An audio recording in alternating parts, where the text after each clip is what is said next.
Great. So first off, I really want to thank Marie, the Nudge Sample, and the GMDC team. So huge round of applause for actually putting this all together. It's pretty incredible that I think we actually have a lot of folks here that are interested in retail in the Toronto community and abroad, coming together and sharing their insights and expertise. So hopefully this is the first of many retail TO events. So thanks everybody for coming out. Great. So I'm a representative here of Shopify. I'm a product manager on the Shopify retail team. So before I jump into a little bit of what I want to talk about today, I'll share what is Shopify. I think some of you know, but I wanted to just lay it on the table. So Shopify is a leading cloud-based multi-channel commerce platform. And if you are familiar with Shopify, this is basically what you're most likely familiar with. It's a SaaS unicorn business that allows small to medium-sized businesses basically create their beautiful mobile-optimized, SEO-optimized websites.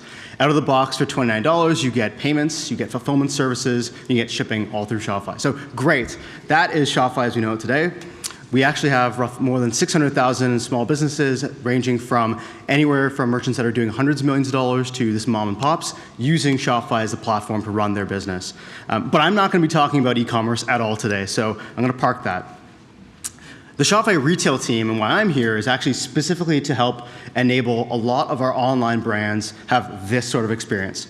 So this is a picture of a merchant. If you're familiar with Marshawn Lynch, he's a running back for the NFL, and he created an online store when he basically retired briefly, and then he built up his own physical brick and mortar store. Started as an online, went to a pop-up, then created a brick and mortar. And so the unique opportunity Shopify has is how do we take these 600,000 brands running online and create an experience similar to this to allow them to sell in person through pop-ups, fairs, or brick and mortar stores. And of course, Shopify is a technology company. We've built a lot of products to make sure that these brands and entrepreneurs are equipped to sell in person. We have our Shopify point of sale app that's available on the iPad, again on the iPhone and Android. We've now begun to build our own custom in-house design hardware to enable and actually bring this really easy to use functionality that online store provides to the retail space. But again, I'm not here to talk about products or the technology. So what the fuck am I actually here to talk about? Not this. It's definitely not this, so don't worry about that. But I felt obligated to put the, retail's dead. I'm really, really excited to hear that a lot of folks here have been talking about, retail isn't dying. Someone mentioned they went and spent 2 hours at a shoe store. I hope you bought lots of shoes. But really the idea is that it's changing. And what I want this entire audience to really understand is that it's changing primarily because consumers are actually shifting their behavior. You see that in consumers demanding more curation of their products and brands delivering. This is an experience of Kylie Cosmetic and running her pop-up in LA. You're seeing that brands and customers are actually sharing values, and that as a customer, everyone in this room included, we actually are buying through what do we actually believe in, what are the values that we believe in, and then brands are now actually capturing that. And more importantly, brands are actually being selective of their customers. They're okay to acknowledge that some customers won't actually purchase from me, and it's actually been one of the largest strengths with Shopify. Again, community is playing a much more integral role in the shopping experience. This is the ComplexCon event that runs in Long Beach. Basically, Shopify helped power 10 merchants in a specific pop-up area, but we also equipped the entire pop-up event with the Shopify point of sale and our hardware. But this is just an example for those who are sneaker enthusiasts and really into this particular niche audience. They came together and they basically had this memorable experience. And lastly, again, a lot of shoppers now are looking for a memorable experience. Something that's shareable, something that's actually, why should I go to your store when I can purchase something similar on Amazon, right? So making the retail stores a destination is definitely something we've seen a lot of our successful brands do well. Great, so what that really translates to. Really, consumers, their demand for authenticity has never been higher, right? They're looking for authentic experiences, authentic brands, and products that resonate with their values. But on the other side, it's actually never been easier for a retailer to start a business. With tools like Shopify, you basically get access to a distribution channel, a property online that accepts payments. You have other services like, basically, you can now source products almost entirely through AliExpress or Taobao or Tmall. And so the interesting thing is if customers are demanding more authentic experiences, but there's an influx of more brands coming into the space, what do traditional retailers or brands that want to differentiate themselves actually do? And so this is the heart of what I want to talk about today. It's really that, again, this isn't earth-shattering. It's really the idea that online and offline is the new norm. Every one of us in this room has an expectation that when I buy online, I should be able to pick it up in store, or ideally do a return in store. So these are the hallmarks of the omni-channel experience. But the biggest challenge is that this has typically been reserved for the Nordstroms. It's typically reserved for large big box stores that had massive amounts of operational backing. And so what our role is at Shopify is how do we bring and democratize this functionality to a lot of our brands? So I'll talk about two main concepts here, again, web rooming and showrooming. These historically have been two terms or concepts that have been threats to traditional retailers. And so what's really interesting is at Shopify, we see a lot of our brands basically doubling down on this and using that as an immense competitive advantage. So the first thing is, if you're just starting out as a brick and mortar store, you're familiar with it. I think there were some folks in the room who are, how do we equip brands to become digital? I did want to share this because not everybody is, a celebrity NFL player or a Kim Kardashian sister, and they need to start somewhere. And so really here, basically the three hallmarks that I would recommend, again, for the folks that are working with smaller entrepreneurs to get more digital is, it's really simple. If you're already in person, you have a tremendous advantage because you have an audience. Engage that audience, collect that information, and re-engage them online. Secondly, shipping and fulfillment is a pretty big hurdle, and it's pretty intimidating for a lot of traditional retailers. So what we do at Shopify, at the very least, is we try to give them the tools and equip them to get the ability and tools to ship to their customers. So a lot of really successful brands that didn't start online, but they started offline, they basically took Shopify and started offering shipping services to their customers. Customers that were friends, family, basically the ones who wouldn't actually care if the product came, damaged or came a little bit later. But it's a great way to put your first step forward and actually build that entrance into the online space. And then the last one, which is really important, is that when you start going online and you're trying to develop an audience online, you basically start paying for advertising. And advertising is a norm in any e-commerce business. And the advantage that a lot of physical retailers have is they already have the idea that they pay for rent. They're paying a monthly lease fee, and they acknowledge it as a cost of doing business. A lot of online brands, when they first start, they don't see that spending money on advertisement is actually crucial to their business. So this is a huge competitive advantage for a lot of these retail brands to acknowledge that advertising is the new rent. Treat it just like that. If you want to have a successful online store, you're going to spend a fixed amount on your advertising month over month. Great. So web rooming. So I gave you an example of Kylie Cosmetics, and I'm going to go into that a little bit after this. But she has a massive following online, similar with Beast Mode. And what they did is they really want to engage their audience through an experiential marketing event. It started with a pop-up, and the idea there was not to make money, but to actually engage an audience in person, get it on Instagram, try to build that brand awareness so they could drive traffic to their online store. And the most important part about this is that they're also training their staff, who are effectively just brand ambassadors, to give far more information than what's available online. If you go to an online store today, you probably see richer information than a lot of the traditional retailer staff can actually share.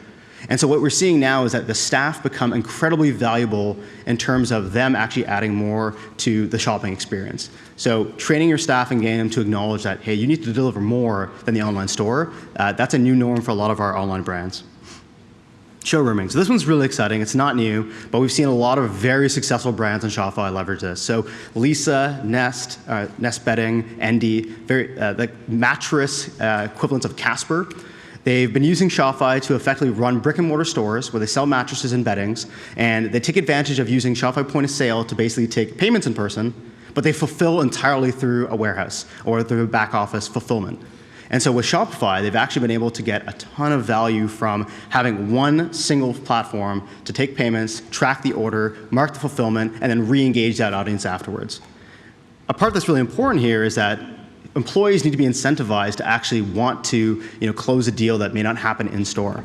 So being able to be knowledgeable, share that context, and even if the sale is made on Instagram or online through Shopify, what we've done is we've ensured that those staffers are actually compensated and actually comped or paid out a commission on that. So it's really important, again, playing to how do we equip staff to be successful and empowered to make decisions.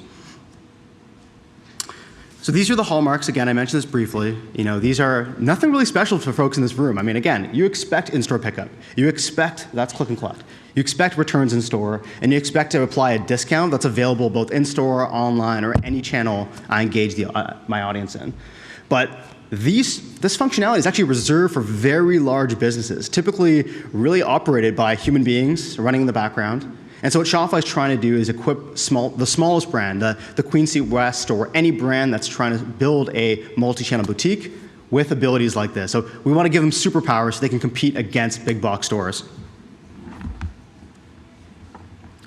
So don't take my word for it. I mean, there is a lot of data out there. I'm sure if you just Google omnichannel, you'll get a ton of information. But I want to share some of the numbers here in terms of just why are people trying to browse online and then purchase in store. The two ones I want to call out is that customers are price sensitive to shipping.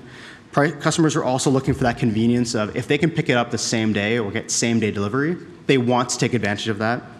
And of course, they are looking at price matching. And so these are all the new norms, and you'll notice these are driven entirely by the consumer and the shopper. So one of the things we've seen at Shopify, which is great, is a lot of our brands are basically looking to find out how can they address their shoppers' needs.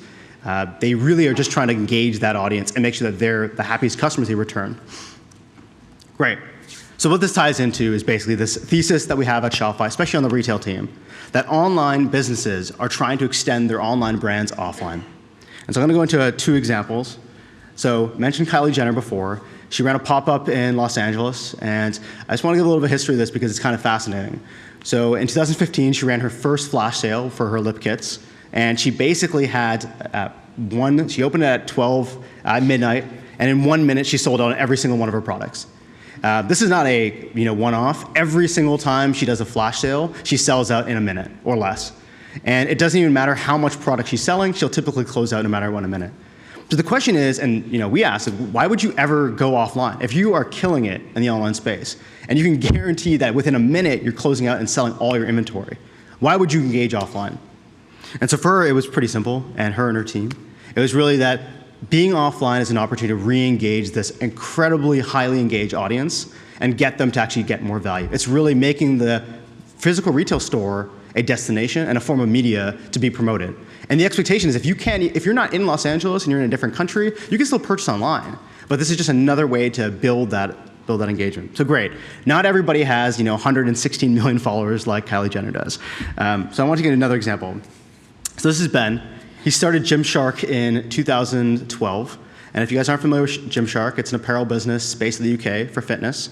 And he effectively started from his bedroom, really, and he just had this idea, he used Shopify, and he's now basically doing 40 million pounds annually. So he says it way better than I do, so I'm gonna actually let him share a little bit of the story. No audio.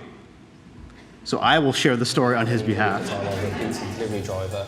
I loaded up a load of supplements onto the website and drop shipped all those supplements just because I wanted to be involved in some way in the fitness community. Later on, I wanted to put clothes onto the website and no one made the clothes that we wanted to wear, so we brought a screen printer and a sewing machine and started to make them ourselves. So in terms of making this brand the biggest thing in the world, I quickly realised that I need people to do what they're really, really good at, and I need to focus on what I'm really, really good at.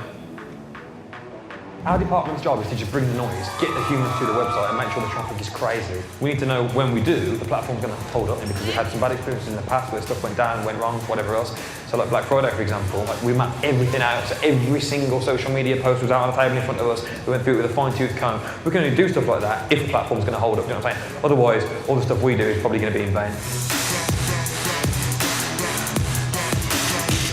So depending on what region in the world we're operating in for our pop-up stores, we set up a POS Shopify store, and with that we make sure that the currency is right. It's a bit of a game changer for us to be able to bring whatever payment method suits the customer best in whatever part of the world we're in. So the POS system's really good because it's just really intuitive and user-friendly, so not much staff training needed, everyone just cracks on. And then all the inventory gets synced across, all the sales get synced across all the iPads in real time. As you see, we set everything up in 5 minutes.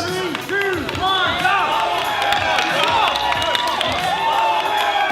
I think it's really important to do something like this when we're all together in person, because I don't think you can ever beat that. When you just see a lot of numbers on screen, it never really hits you, but when you see the people and you meet them and chat to them, find out what they like about Gymshark, what they don't like about Gymshark, probably more importantly, I learn a lot.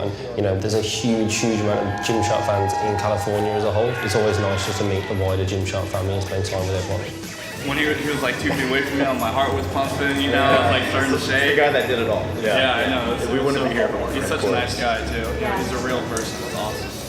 What we want to do is we obviously want to positively impact as many people as possible, but equally we want to be the biggest fitness wear brand in the world, and that's one thing that I'll say to everyone that joins the business is in 5 years we're as likely to be bankrupt as we are the biggest fitness wear brand in the world. We're sort of, we're going to go all in to try and achieve our goals. We want to build legacy, we want to build something that's bigger than ourselves.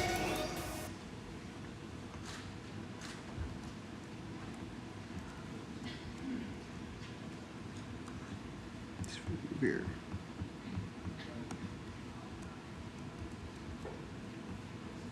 Serious? So if I move this next screen here. Perfect. So really, what I wanted to show that video was, it was just an individual person who basically created a business entirely with Shopify. But the most important part about it and why people actually still buy the Gymshark products is that level of authenticity they want to bring. And that's hard. When you start scaling to that big of a size, it's very difficult to deliver on that authentic experience. So what they've done is they've taken a very successful online store, ran a pop-up, and then re-engaged that audience. A lot of the merchants we survey, when they ask them, why offline? Why even do a pop-up or extend to brick and mortar? It's basically two reasons. One is re-engage their audience, deeply understand their needs, and the second one is to really try to understand and deliver that experience that they can't get online. So if there's one thing that I want everybody to take away here is, again, Shopify is a technology company, but we try to ensure that, A, the technology and its role is really just to enable authentic experiences for brands, right? It's not about building the next fad or delivering a ephemeral experience. It's how can you actually help them address those hard problems so they can focus on doing the stuff that's actually good for them. So that authentic experience, that's technology's role. And at Shopify, of course, we've mentioned we've built tools to do this. But I think for Shopify and the space we play is we want to make sure that brands have a way to monetize on these experiences, right? The next time that they run a pop-up or event, it's not just about making the sale in person. It's about capturing the customer information, putting that back in their online store, re-engaging them through a campaign, and then retargeting them, right? It's about allowing that customer to have a loyalty program in store that can cross between online and offline. The interesting thing about a lot of the online brands we work with is that in the vernacular, they're talking about things like cost per customer acquisition, lifetime value, impressions, dwell time. These are the metrics that they expect in the real world, and a lot of the solutions today aren't equipped to allow these online brands to have the same level of feedback as they do offline. So this is where Shopify really wants to play its role, starting with the point of sale, starting with our hardware. And so the shout out, or really the call to action for everybody here who's at a technology company, is just focus on what are you doing to help with that authenticity, right? Don't be in the foreground. Don't push your agenda as much as the business needs. Businesses, especially the ones that are going to be successful,